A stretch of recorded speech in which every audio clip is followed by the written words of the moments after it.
Hello, FanCred Nation, and welcome to Weekly Spotlight. I'm your host, Paul Malamood, and I'm coming to you live from the Pomona Bistro in Sarasota, Florida.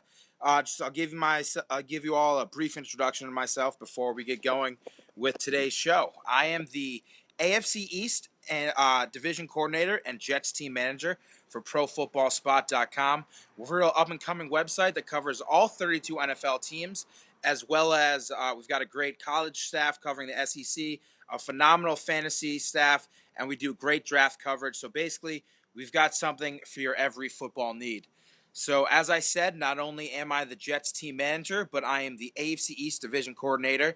And you may not have heard, but there's a pretty big matchup coming up 2 nights from now in the AFC East when the Buffalo Bills are heading back to Jetlife Stadium. Rex Ryan is making his hopefully not so triumphant return to New Jersey when the Buffalo Bills are going to take on the New York Jets.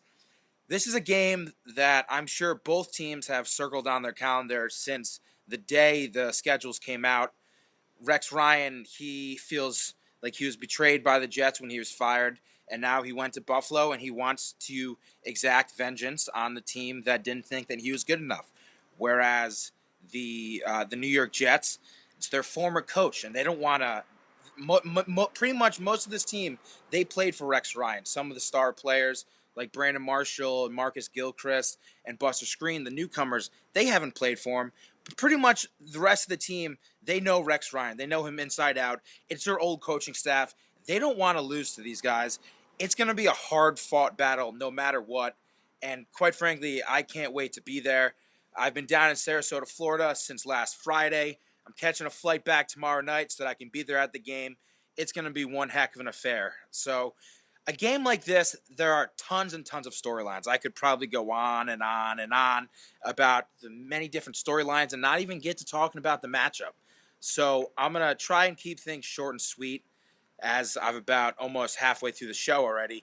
First, of course, there's the fact that Rex Ryan has already said that he's going to name IK Nkampali team captain for for Thursday night's game, which is just, I mean, it's just comical. It's classic Rex. I basically predicted that this was going to happen since the day that I found out that Nkampali was signed by the Bills after being released. For those of you who don't know, IK Nkampali is the former Jets outside linebacker who prevented Geno Smith from being the starting quarterback by sucker punching him in the face over a $600 debt that Geno was yet to pay him.